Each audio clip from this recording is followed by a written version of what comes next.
Welcome to the Extreme Underground, the show where I take a look at some of the most disturbing and controversial films in the world of cinema.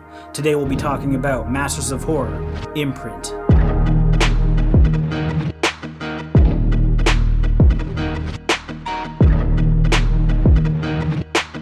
Directed by Takashi Miike, Imprint is a short that was included on Mick Garris' series Masters of Horror, which was an anthology series for Showtime which featured hour-long short films by various horror directors. Imprint was the 13th and final episode of season 1, but unfortunately Showtime thought it was too disturbing and couldn't be seen by American audiences, so they just never aired it. And rightfully so. There's some really disturbing imagery in this, but we'll talk about that in the breakdown. But first, the synopsis is basically an American writer is looking for a prostitute that he used to be with. He promised her that he would return and save her from the prostitution ring and bring her back home to America. Unfortunately, she's gone missing, and now he's trying to figure out what happened to her and where he can find her. So now breaking it down, we've got Chris, who's a Victorian-era American journalist, played by Billy Drago, who's traveling in Japan. He's in a small boat, and he's going to this island which seems to just be for prostitution. While they're in the swamp, they see a bloated dead body. It's gross, but they don't think much of it. They kind of push it aside and continue on their way. Immediately, this village has really strange vibes. All the men are there to look for prostitutes, and all the women in the village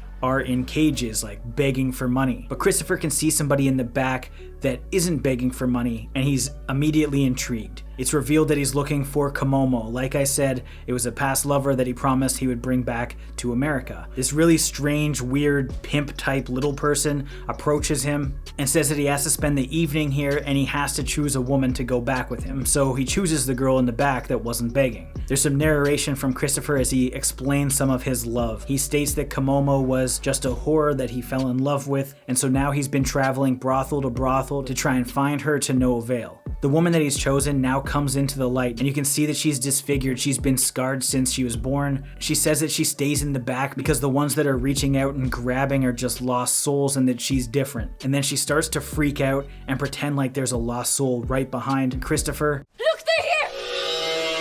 She explains that she knew Komomo and that she had passed away, and that she hung herself because she couldn't wait any longer for her lover to come back and rescue her. He starts to freak out, obviously, because the story starts to add up with his own. Oh, I guess she just thought, just another goddamn lying Yankee! They continue hanging out, and she starts fanning him, and in the background, a creepy face rises above her, and this scared the shit out of me. This was absolutely terrifying, and it's just fucking scary. Is something wrong? Christopher asks her to tell her story, and she goes on to say that she lived in the mountains with her family. Her dad was sick, her mom was a midwife, her dad kills himself in the river, and the mom had decided to give her kid to a clown pimp, and she's been bought and sold for her entire life. She's always felt like an outcast, and Komomo was the only person who ever was kind to her. The two had seemed to bond, but the other prostitutes would make fun of Komomo, saying that she came from a rich family and all types of stuff, and they would just ridicule her. Shall I make your face look like mine? The other girls set up Komomo and said that she stole the house mother's ring. In an attempt to punish her, this is where we start to get that torture that might be too much for some people. They tie her up, they burn her armpits with incense, and there's like loud ass screaming. The sound design in this whole scene is great and makes you feel every little bit of pain. They hog tie her in such a weird way, and then they stick needles in her fingertips and under her nails, and it just makes you cringe. It looks super painful. And then they take these needles and stick them into her gums. I was cringing so hard at this point. The aftermath is absolutely disgusting because they have her mouth all wide open with all these different needles as she's hung upside down. She starts to piss all over herself. It's really brutal to watch. The house mother never found the ring, and Komomo ended up hanging herself after the torture, and that's just like a pretty grotesque scene in itself. They're talking about how horrors never tell the truth. Horrors never tell the truth, do we? As they're speaking, again, you see this defocused person in the back slowly raise their arms. Freaked me the hell out again. So the rest of the movie, I'm just constantly looking in the background, and it's super unnerving. Please, I need to know what happened. She has been lying like this whole time, so slowly she starts to reveal what actually happened. Then she says that she actually took the ring, and then lied to the house mother and said that she found Komomo's hair clip there so that Komomo would be blamed. I don't really know why she did this this in the first place, to be honest. But she goes to Komomo, she feeds her like a little baby bird before strangling her. What I can't take is kindness. So I guess because Komomo was kind to her, she didn't believe her and thought she was lying and she was up to something, so she just killed her? I don't really know. Christopher's obviously now super pissed because he knows that the woman in front of him killed the love of his life. And now there's this slow zoom as she starts to go crazy. It seems like someone's talking in her head or something, and it looks like she's hiding something, and the man asks her like to tell the truth. And she continues to fight this like invisible person. She now goes on to tell what actually happened in her childhood. Her parents were actually beggars, and her mother wasn't a midwife, she actually was somebody who did abortions, and she would take the fetuses and just drop them in the river. The father was abusive and would constantly hit the mother. They had a baby and threw their baby in the river, who ends up being the girl that we're talking to. It's also revealed that the mother and the father were actually siblings, which might explain why she has some deformities. And to the mother's surprise, the baby actually lived when she came to find it like later on. And this weird like waterlogged baby is just sitting there in the river. I neglected to mention, but there was like a blonde monk that was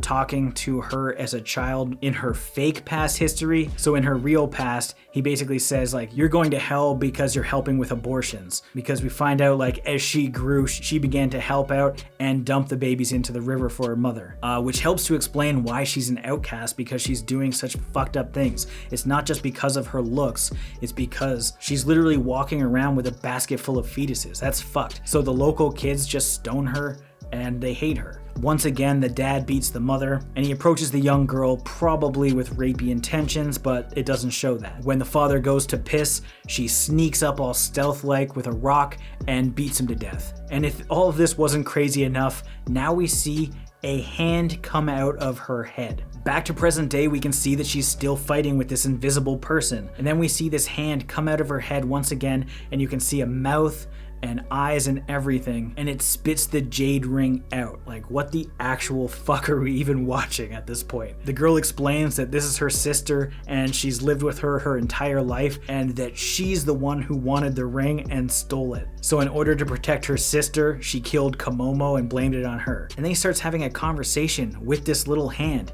He starts to get frustrated, he pulls out a gun and he shoots her. It seems to not faze her, and then he blows her head off, and when her head comes back up, she is now Komomo. She reaches behind her head, grabs her like brains, holds them out, and says she waited for him. I waited for you. It's a hell of a night, that's for sure, because I guess fast forward, he's now in jail. He sees a baby like in guts in this bucket, and he starts to rock it and sing it a lullaby. It shows Komomo and his sister in jail with him, and it ends. During the credits, it shows some various clips. The woman stares at the camera and then shows a fried fish head. I don't even know what to say about this. This is like the weirdest movie. So on to the final thoughts. Going into a Takashi Miike film, you never know what to expect. Some of them are much tamer, like Audition is much more easy to digest than a lot of his other stuff. He has some really crazy ideas and just really interesting ways to showcase a story. This was just such a weird narrative, because you have this person that's lying and it keeps going back and forth, and she slowly reveals the truth, and the truth is absolutely disgusting. And then you mix in that there's like this sister that's been living inside of this woman that is a hand. Like, it's so fucked. The practical effects, however, are great. I mean, they're pretty good looking fetuses, and Komomo as she's hogtied with all the needles is an image I'll never get out of my head, so it's very effective in that sense, and it's just really well done. Even the defocused shots of this ghost Komomo in the background are absolutely terrifying, and for being just over an hour, it's such a crazy trip of a ride. I'll never forget it, that's for sure. I don't necessarily have any glaring dislikes, but I don't think it's the best movie ever made, so I'm gonna give this 4.5 fetus buckets out of 5. As always, thank you for watching. Like this video and comment below with your thoughts on the film if you've seen it. If you haven't and you do want to check it out, links are in the description. And if this is your first time here, make sure you subscribe to the channel, stay up to date with everything here on the Extreme Underground.